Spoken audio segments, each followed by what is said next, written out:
The New York Giants select, keep it plain and simple, Caleb Downs, Ohio State University. You could have went Sonny Styles here, and I definitely thought about that. He's a freak. He runs a sub 4.4. He's got the length. He's got the athleticism. You saw the testing. He is generational from the athletic stand, from the athletic side of things. I mean, if I was looking for a shooting guard for the New York Knicks, man, we'd be calling him up. But the tape doesn't reflect what the measurables show. He's a great player and he can be great developed in the right way.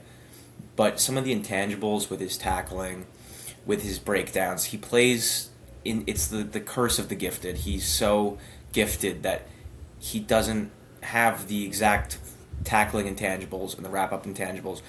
And he's not running through guys to tackle them, he's arm tackling. And I think that can be fixed to the next level. And I do think he's a great prospect and a team, really, another team in this top 10 will be lucky to have him. But I hope the Giants pass on him, sadly. He's a beast, and he could be a freak, but there's no reason for it, and that is because of Caleb Downs. Caleb Downs is the number one guy on my big board. He is a hawk. He can play. He is the quarterback of your defense if you select him, and when I say quarterback, I mean Tom Brady type of quarterback. He can make every play on that. He makes your defense so much better. He's the best safety we've seen since Kyle Hamilton, and safeties are relatively undervalued in the NFL draft, but with how gaping our secondary hole is, you could say corner. I like Mansour Delane. I think he's also an excellent candidate for this spot, and if he's picked here, I'm not going to have any complaints.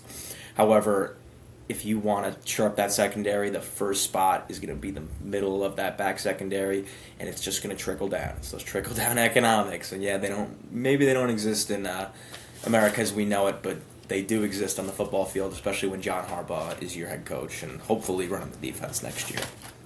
Yeah, no, I really like Caleb Downs here. Makes the most sense. Like you said, safety's an undervalued position. If he was an edge, if he was an edge, like if he would, like if we'd be comparing him to like Miles Garrett, Dave Van Yeah, Clown, like those guys coming yes, out, like he's that's that how level of edge. that's I agree. that's how highly we think of him. Hmm. Or like even as a quarterback, like we'd be thinking of him more as like I'd say like slightly below T Law, just where everyone had him. Like that's Yeah, I toss around the Brady, but I have to think that it would probably be along the lines of it's interesting, but probably along the lines of that Jaden Daniels number two yeah, right there. yeah. No, I think he'd be I'd around say there. Drake May, but if he feels more like the number two in that draft. No, all love to Drake May. All You know, love the shout out Drake. Mrs. May and all that. But Yeah, now we love Miss May. She got me through Bakemas. I was struggling. Just having a hard I time. love Bakemas, man. I'm just sitting there like, damn, what am I gonna make? Like I have so many sweet treats I want to make, but I just There don't know goes how. Ann Michael. There goes Ann Michael. Damn, Michael, what a saint, what a love. All right, so